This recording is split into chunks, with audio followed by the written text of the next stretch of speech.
അസ്സലാമലൈക്കും. അന്ന് ഞാൻ ചെറുപഴവും തേങ്ങയും കൊണ്ടുള്ള ഒരു റെസിപ്പിയാണ് കേട്ടോ ഉണ്ടാക്കുന്നത്.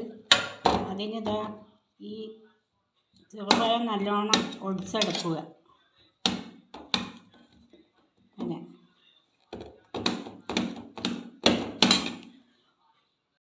അതിലേക്ക് ഞാനൊരു കപ്പ് തേങ്ങ ആഡ് ചെയ്യുന്നു. ഒരു കപ്പ് ശർക്കര പൊടിച്ചത്, നന്നായി പൊടിച്ചെടുത്തത് ഇതിലേക്ക് ആഡ് ചെയ്യുന്നു.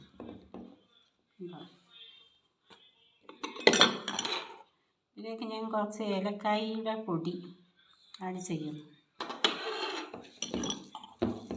ഇതെല്ലാം കൂടെ നല്ലവണ്ണം കൂട്ടി കുഴയ്ക്കുക.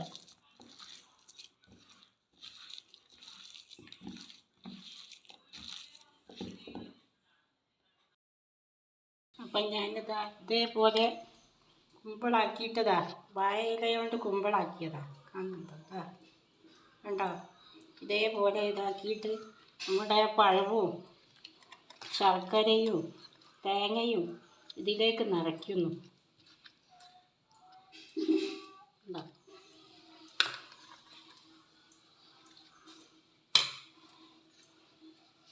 നമുക്കിത് ഇതേപോലെ മടക്കി വെക്കുക.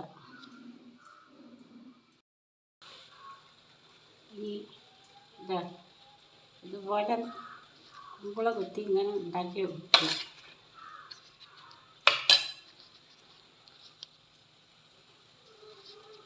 ഇതേപോലെ മടക്കി വെക്കുക. ഇനി നമ്മുടെ വെള്ളം തിളച്ച് വരുന്നുണ്ട്. അതിലേക്ക് ഇതാ ഞാൻ ഗ്യാസുമേൽ വെള്ളം വെച്ചിട്ടുണ്ട്, ഇഡ്ഡലി ചെമ്പിൽ. കണ്ടോ? ഞാനിത് അടുപ്പിലേക്ക് ആവി വയ്ക്കാൻ വെക്കുന്നു.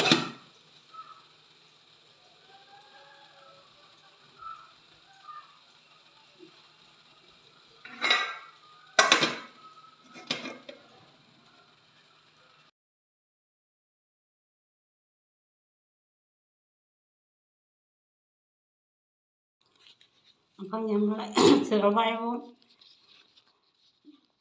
തേങ്ങയും കൊണ്ടുള്ള റെസിപ്പി ഇവിടെ തയ്യാറായിട്ടുണ്ട് കേട്ടോ.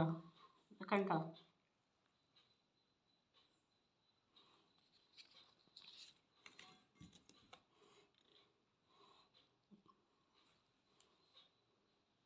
ഇത് നമ്മുടെ റെസിപ്പി. ഇങ്ങനെ എല്ലാവരും ഒന്ന് ഉണ്ടാക്കി നോക്കൂ. നിങ്ങൾക്ക് ഇഷ്ടപ്പെട്ടാൽ എനിക്ക് സബ്സ്ക്രൈബ് ചെയ്യണേ.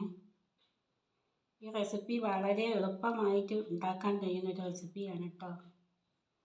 ഓക്കേ.